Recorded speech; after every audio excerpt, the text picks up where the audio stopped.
Hey everyone. तो आज हम ना एक और एरे बेस्ड प्रॉब्लम मतलब एरे का एक सिंपल सा प्रॉब्लम यहाँ पे हम सॉल्व करेंगे। ये प्रॉब्लम गीक्स फॉर गीक्स पे है, प्रैक्टिस पेज पे है इसके। तो प्रॉब्लम कुछ ऐसा है कि हमें क्या निकालना है, sum of product of all pairs. Problem statement देखते हैं कि हमें एक इंटीजर n दिया हुआ है जो हमारे इस एरे का मतलब हमारे इस वेक्टर का साइज है। Calculate the sum of product of all pairs of integers of the array. तो जैसे देखो एग्जाम्पल नंबर 1 समझते हैं कि यहाँ पे हमें क्या दिया हुआ है, 1 2 और 3 दिया हुआ है। ठीक है। अब यार अगर मैं इसके सभी पेयर्स की बात करूँ तो कौन कौन से होंगे। देखो 1 2 के साथ पेयर बनाएगा, 1 3 के साथ पेयर बनाएगा, 2 हमारा 3 के साथ पेयर बनाएगा। ठीक है। अब यार देखो यहाँ पे अगर मैं बात करूँ तो 1 2 ये हमारा एक पेयर है, तो तुम बोलोगे यार 2 1 भी तो एक पेयर है ना, पर ये एक ही है। अगर हमने 1 के साथ में 2 को ले लिया है तो इस सेम 2 को मैं वापस से इस 1 के साथ में नहीं लूंगी। ठीक है। तो टोटल हमारे कितने पेयर्स बनेंगे यहाँ पे, 3 पेयर्स बनेंगे। अब अगर मैं फर्स्ट वाले पेयर का प्रोडक्ट लिखूं तो 1 इंटू टू कितना होता है, 2 होता है। 1 इंटू थ्री कितना होता है, 3 होता है। और 2 इंटू थ्री कितना होता है, 6 होता है। ये इनका प्रोडक्ट आ गया। ये क्या है, ये हमारे पास आ गया प्रोडक्ट। ठीक है। अब मैं इनको क्या कर लेती हूँ, इन तीनों को ऐड करवा देती हूँ। तो देखो 2 + 3 5, 5 + 6 11। ये 11 क्या हो गया, ये 11 हमारा आंसर हो गया। ये हमारा हो गया सम किसका, प्रोडक्ट्स का। सभी पेयर्स के प्रोडक्ट का सम कहाँ आ गया हमारे पास में, ये आ गया। ठीक है। अब हमें लेके आने सारे पेयर्स और इन सारे पेयर्स का प्रोडक्ट। तो चलो मैं इसके दो तरीके तुम्हें बताती हूँ। इसमें से पहला तरीका हमारा ब्रूट फोर्स है और जो दूसरा तरीका है वो हमारा ऑप्टिमाइज्ड है। ठीक है। ये दोनों तरीके बताऊंगी और दोनों तरीके बताने से पहले मैं यहाँ पे तुम्हें कंस्ट्रेंट्स भी बताऊंगी इसके। तो 10⁶ एलिमेंट्स हमारे एरे में हो सकते हैं। कितने एलिमेंट्स हो सकते हैं, 10⁶ एलिमेंट्स। तो यार चलो एक काम करते हैं, सबसे पहला जो वे है हमारा ब्रूट फोर्स वे, उसकी हम बात करते हैं। तो मैं एक काम करती हूँ यहाँ पे, मैं एक इंटीजर सम वेरिएबल बना देती हूँ, उसको जीरो से इनिशियलाइज करा देती हूँ। अब क्योंकि हमें यहाँ पे इसे मॉड करवाना है तो मैं एक यहाँ पे क्या लूंगी, const int mod equal to 1E9 + 7 ले लेती हूँ। ठीक है।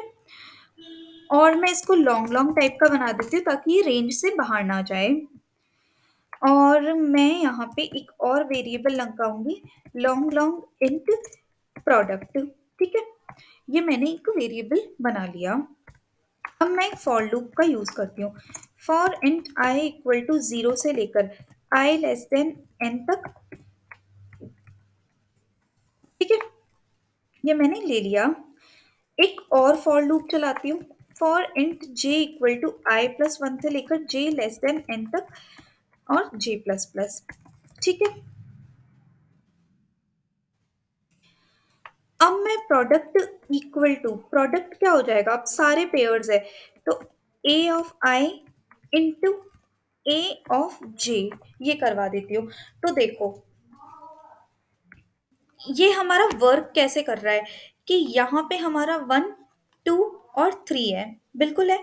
मैंने अपने आई वाले पॉइंटर को यहाँ पे रखा हुआ है, तो जे कहाँ से चलेगा, i+1 से यहाँ से चलेगा, बिल्कुल।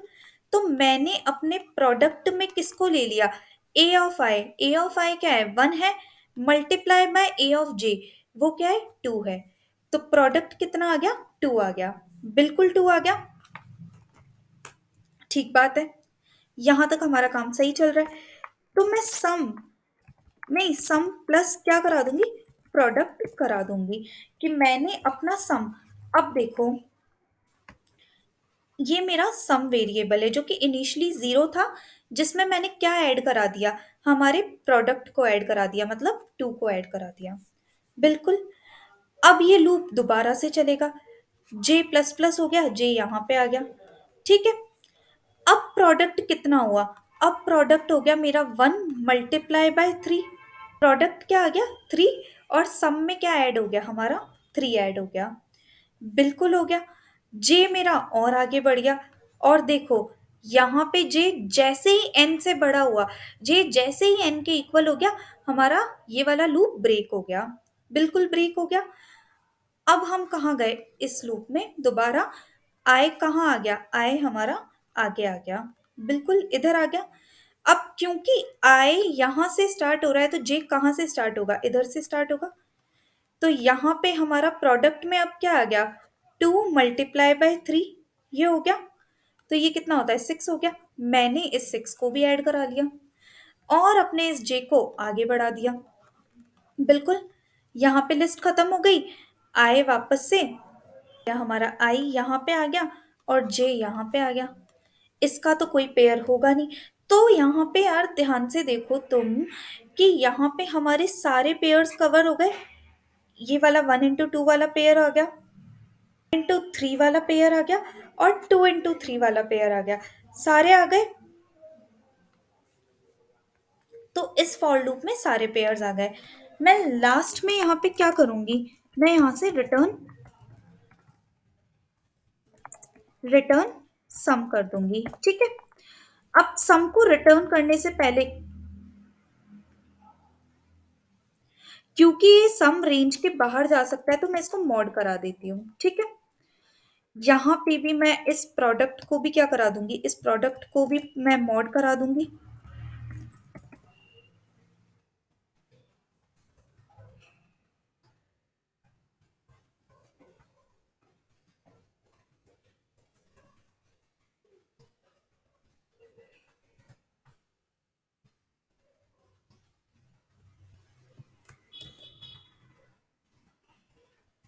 यहाँ पे सबको मॉड करा दिया। अब हम इसको रन करके देख लेते हैं।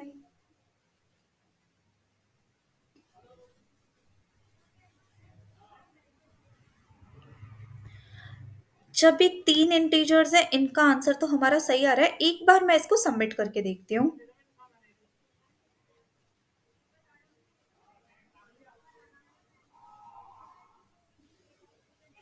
और देखो, यहाँ पे आ गई हमारी टाइम लिमिट एक्सीडेड। अब यहाँ पे टाइम लिमिट क्यों एक्सीड हो गई, ये मैं पहले समझाती हूँ कि ब्रूट यहाँ पे गलत क्यों हो गई। तो यार, अगर मैं इन लूप्स की बात करूं यहाँ पे, तो ये हमारा लूप है जो कि n टाइम्स चल रहा है। बिल्कुल चल रहा है। ये वाला जो लूप है मेरा, वो n-1 टाइम्स चल रहा है। क्योंकि देखो, जीरो के लिए जब मेरा i = 0 है, i कहाँ पे है? 0 पे है। तो मेरा j कहाँ कहाँ तक चल रहा है? 1 2 3 अप टू n-1 बार चल रहा है। जब मेरा i 1 है, तो j कहाँ से चल रहा है मेरा? 2 3 कहाँ तक चल रहा है? n-1 बार चल रहा है। जब मेरा i 2 पे है, तो j कहाँ तक चल रहा है मेरा? 3 से लेकर n-1 तक चल रहा है। ठीक है, तो जीरो के लिए ये लूप कितनी बार चला? n-1 बार चला। फिर 1 के लिए ये लूप कितनी बार चला? n-2 टाइम्स चला। फिर 2 के लिए ये लूप। तो बाहर वाले लूप की अगर मैं टोटल बात करूं, तो वो 0 to n-1 चलेगा, 0 से लेकर n-1 तक। और अंदर वाला लूप हर वैल्यू के लिए n-1, n-2, n-3 और लास्ट में 0 टाइम्स तक चलेगा। इतने टाइम चलेगा। बिल्कुल। तो यार, अब ये वाला लूप और ये वाला लूप, इन दोनों को देखूं तो ये टोटल कितनी बार O(n²) इतना टाइम ले रहा है। बिल्कुल, इतना टाइम ले रहा है ना। क्योंकि देखो, बाहर वाला लूप n टाइम्स चल रहा है, और बाहर की n वैल्यूज के लिए अंदर वाला लूप भी n टाइम्स ही चल रहा है ना। तो टोटल टाइम कितना हो गया हमारा? O(n²) हो गया।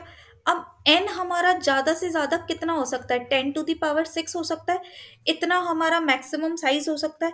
तो यार अगर मैं 10 to the power 6 multiply by 10 to the power 6 करूँ तो ये तो 10 टू द पावर 12 हो जाएगा।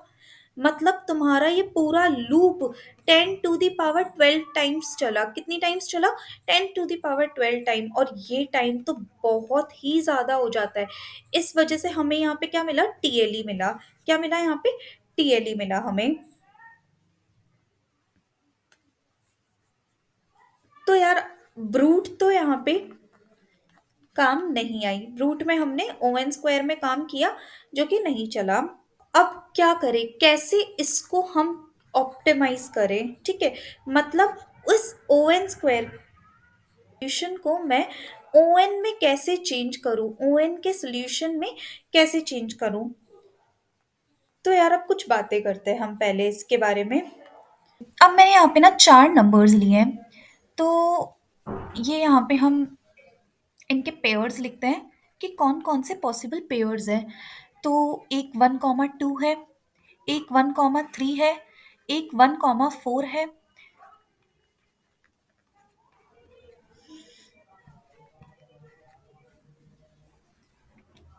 ये हमारे टोटल पेयर्स हैं। अगर मैं इनका प्रोडक्ट लिखूं तो क्या होगा? 2, 3, 4, ये हमारे क्या है? प्रोडक्ट्स हैं। और इन सभी का मैं सम कर दूं ना यहाँ पे, तो इनका टोटल सम क्या आएगा? ये हमारा होगा आंसर इसका 32।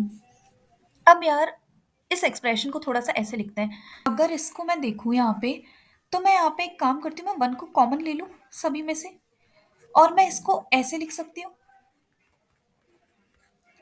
ठीक है, फिर मैं यहाँ पे इन दोनों टर्म्स की बात करूँ तो मैं 2 को कॉमन ले लूँ, और बाकी सबको मैं ऐसे लिख सकती हूँ। और अगर मैं इस टर्म की बात करूँ तो मैं इस तरीके से इसको लिख सकती हूँ। तो यार अब ध्यान से देखो, तो यहाँ पे ये हमारी फर्स्ट टर्म है। और देखो ये जिनके साथ भी, देखो ये वाली टर्म इतने के साथ अपना पेयर बना सकती है, उनका एडिशन है। ठीक है, फिर ये वाली टर्म इतनों के साथ अपना क्या बना सकती है? पेयर्स बना सकती है, तो उनका एडिशन है। तो इस तरीके से मैं अगर ए टर्म लिखूं, यहाँ पे ए वाली टर्म को लिखूं, और मान लो ये ए वाली टर्म किसी आई इंडेक्स पे है, ठीक है, तो यहाँ पे एडिशन कितने टर्म्स का आ जाएगा? यहाँ पे एडिशन एन माइनस आई माइनस वन टर्म्स का आ जाएगा। जीरो की बात करूं तो जीरो वाला टर्म कितने के साथ पेयर बना रहा है? जीरो वाला टर्म तीन, आगे के तीन एलिमेंट्स के साथ पेयर बना रहा है। ये वन वाला टर्म, मतलब फर्स्ट इंडेक्स पे जो टर्म बना हुआ है, रखा हुआ है, वो आगे के कितने एलिमेंट्स के साथ अपना पेयर्स बना रहा है? दो एलिमेंट्स के साथ। तो यार अब एक काम करते हैं, ये चीज तो तुम्हें समझ में आ गई होगी इस एक्सप्रेशन से। तो मैं एक काम करती हूँ, मैं अपना यहाँ पे एक क्यूमुलेटिव सम बनाती हूँ। ठीक है, क्यूमुलेटिव सम बनाऊंगी और इसको इनिशियली जीरो पे सेट करा देती हूँ। फोर की बात करती हूँ, तो फोर कितने एलिमेंट्स के साथ पेयर, इसके आगे जितने भी एलिमेंट्स होंगे उनके साथ पेयर बनाएगा। तो यहाँ पे तो कुछ भी नहीं है, तो फोर मल्टीप्लाई बाय क्यूमुलेटिव सम, वो कितना है? 4 × 0। ठीक है, और इसी को मैंने यहाँ पे अपने सम में ले लिया कि अभी यहाँ पे हमारा जीरो, मतलब फोर किसी के साथ भी पेयर नहीं बना सकता। अब मैंने इस क्यूमुलेटिव सम में क्या ऐड करा दिया? इस फोर को ऐड करा दिया, और मैं यहाँ पे आ गई, बिल्कुल आ गई। अब देखो, 3 × क्यूमुलेटिव सम कितना? 4 हो गया, यहाँ पे 12 आ गया, क्योंकि थ्री अपने से आगे कितने एलिमेंट्स के साथ? केवल इसके साथ ही पेयर बना पाएगा ना। ठीक है, और क्यूमुलेटिव सम में मैंने 3 को और ऐड करा दिया यहाँ पे। अब मैं 2 पे आई, तो 2 है, 2 × अब क्यूमुलेटिव सम कितना हो गया? 7 हो गया, कि 2 अपने से आगे कितने एलिमेंट्स के साथ पेयर बना सकता है? इतने एलिमेंट्स के साथ बना सकता है। तो यहाँ पे मैंने ऐड क्या करा दिया? 14 को और ऐड करा दिया, और क्यूमुलेटिव सम में 2 और ले लिया मैंने। अब देखो मैं 1 पे आ गई। 1 × ये हमारे पास कितना आ गया? 9 आ गया। कितना आ गया? 9 आ गया। देखो, वन किस किस के साथ पेयर बना सकता है? इनके साथ में ही पेयर बना सकता है। तो यहाँ पे कितना आ गया? हमारे पास 9 आ गया। अब मैं इन सभी का एडिशन करूंगी तो मुझे क्या मिल जाएगा? मुझे यहाँ पे ये 32 मिल जाएगा। तो मतलब हम जो काम ओ एन स्क्वायर में कर रहे थे, उसको मैंने ओ एन में कर दिया। और किसकी हेल्प से? जस्ट मैंने ये मैथमेटिकल एक्सप्रेशन लिखा। मैंने देखा कि हर पेयर के प्रोडक्ट में क्या कॉमन आ रहा है, क्या सिंप्लीफाई होके ये बन रहा है, वो एक्सप्रेशन देखा और क्यूमुलेटिव सम निकाल के मैंने ओ एन में इस क्वेश्चन का सोल्यूशन निकाला। तो अब हम इसके कोड को देख लेते हैं। तो मुझे यहाँ पे ही चेंज करना है। तो मैं एक काम करती हूँ, मैं पहले तो इस अंदर वाले फॉर लूप को हटा देती हूँ। अब यहाँ से भी मैं पीछे से चलना स्टार्ट कर रही हूँ, वरना हम आगे से भी कर सकते हैं, कोई प्रॉब्लम है नहीं, आगे से भी सेम बात ही है। और यहाँ पे मैं आई माइनस माइनस कर देती हूँ।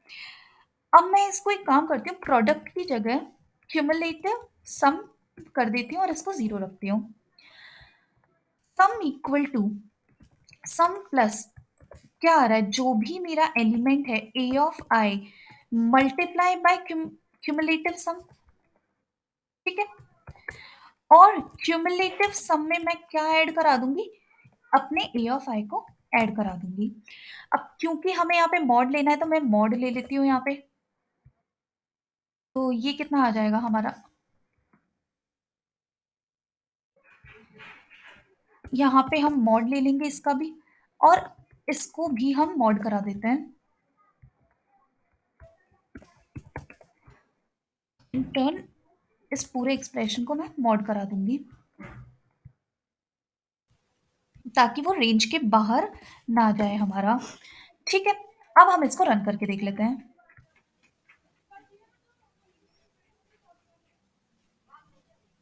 और यहाँ पे हमारा आंसर बिल्कुल सही आ रहा है। अगर मैं सबमिट करूँ तो